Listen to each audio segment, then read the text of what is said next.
अब आप जितना कमाते हैं उससे ज्यादा आपको कमाना पड़ेगा। ये मैं क्यों कह रहा हूँ, हमारी इंडिया की पूरी इकोनॉमी की साइकोलॉजी इस एक वीडियो में बताऊंगा। वीडियो लास्ट तक देखिए, कैसे हर चीज एक दूसरे से कनेक्टेड होती है, ये इस वीडियो में आपको बताऊंगा। सबसे पहले बात करते हैं इंटरनेशनल जियोपॉलिटिक्स की। अमेरिका और ईरान की वॉर की वजह से ऑयल की शॉर्टेज हो गई, और जैसे ही ऑयल की शॉर्टेज हो जाती है, ऑयल के प्राइसेस बढ़ते हैं। इससे पेट्रोल और गैस के भाव तो बढ़ते ही, लेकिन हर चीज महंगी हो जाती है, क्योंकि ऑयल हर चीज में लगता है, ऑयल हर चीज का बेस है।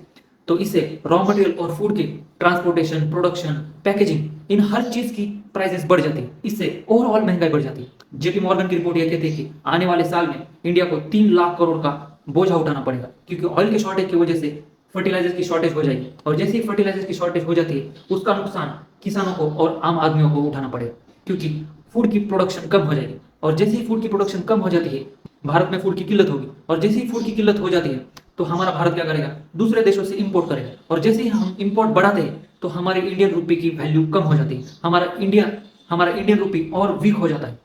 ये तो हो गई रॉ मटेरियल और फूड की बात।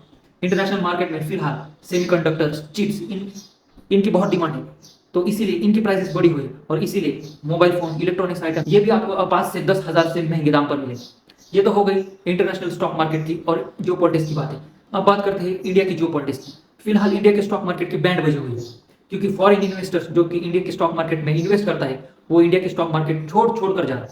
फिलहाल 97% फॉरेन इन्वेस्टर इंडिया के स्टॉक मार्केट छोड़कर चला गया है। अब बात करते हैं इंडिया की करेंसी की। इंडिया की करेंसी वर्ल्ड की वर्स्ट परफॉर्मिंग करेंसी बन चुकी है, मतलब हमसे ज्यादा साउथ कोरिया और ताइवान, उसकी करेंसी बेटर परफॉर्म कर, इवन पाकिस्तान। और इतना ही नहीं, अभी रुकिए, India has become world's highest loan taking country, मतलब लोन लेने के मामले में इंडिया नंबर 1 पर आ चुका है। तो इससे आप अंदाजा लगा ही सकते हैं कि हमारे इंडिया की इकोनॉमी किस हालत से गुजर रही है और वो कहाँ जाने वाली है।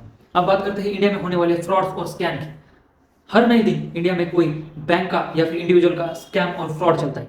अभी थोड़े दिन पहले राकेश मेहता का स्कैम हो गया था। फिलहाल बैंक ऑफ बड़ौदा ट्रेंड में है स्कैम और फ्रॉड्स के मामले में। इससे पहले नेशनल पंजाब बैंक का स्कैम तो आपको मालूम ही था, और हर नए दिन हमें ये खबरें मिल रही है कि यहाँ पर स्कैम हुआ, वहां पर स्कैम हुआ, यहाँ पर फ्रॉड हुआ।